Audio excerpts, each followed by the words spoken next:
Well, you know what? It was a magical time, too. A magical time would be getting your first number one. Which song was that for the first number one for you guys?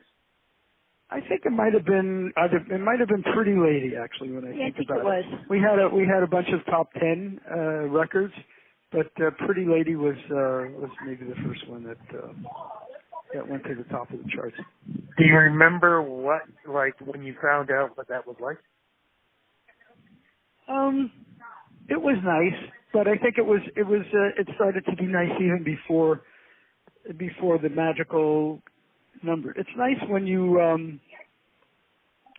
get to the point that you come to a new city and they've been playing your music, and you either check into the hotel or go to the airport, and and fans come up to you and figure out who you are and say some complimentary things, or even that you're noteworthy in some kind of way. I mean, that people know who you are. Because why do you join a band? Most people join a band because they're socially inappropriate. They're basically geeky kind of guys that can't operate socially very well. I love that. So you get us on a stage, and we're protected, from all those people who we are uncomfortable with normally off stage. And so, how do you make a friend? Well, when they start coming up to you and say, "Oh my God, are you in the band?" and all this kind of stuff, and so it's pretty nice.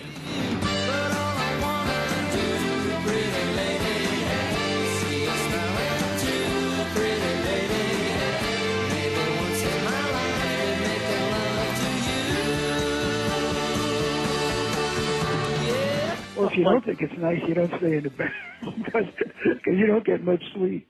There's a kind of rosy view of being on the road, and there's a lot of good stuff. But basically, you arrive into town, after a day of traveling by bus or cars or rented cars or sometimes by airplane. And you get there maybe 3 or 4 o'clock in the afternoon, and then you have your sound check at 5 o'clock at the theater. You do your sound check, and then you have like an hour for dinner and to take a shower, and then you do your show, and you finish at around 11 o'clock at night or something like that.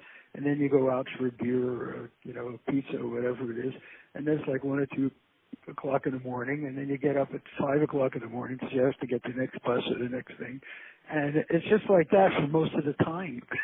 I would say that that's the one aspect that hasn't changed. It's exactly the same now. It's really tough. There's not a lot of glamour and romance in being on the road and that part of it. But the being able to be on stage and perform your music is, that's the exciting part. Brenda and I wrote a song called Lonely Places, and Brenda's lyric, if I can remember it correctly, which the band still does almost every show. At lonely places, crowded with empty spaces, ribbon highways, they fill all my days, taking me away from you.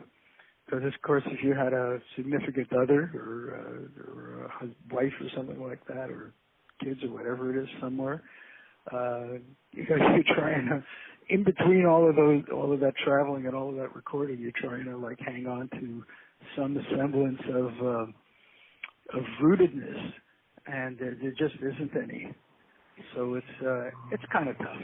It's kind of tough in a lot of ways, but you're also incredibly privileged. I mean, it's great if you're a kind of person like I am, and you love to travel and you love to see the world. That was a great time to do it. And even though I still play in Lighthouse and I still tour and I'm still a musician, I do that.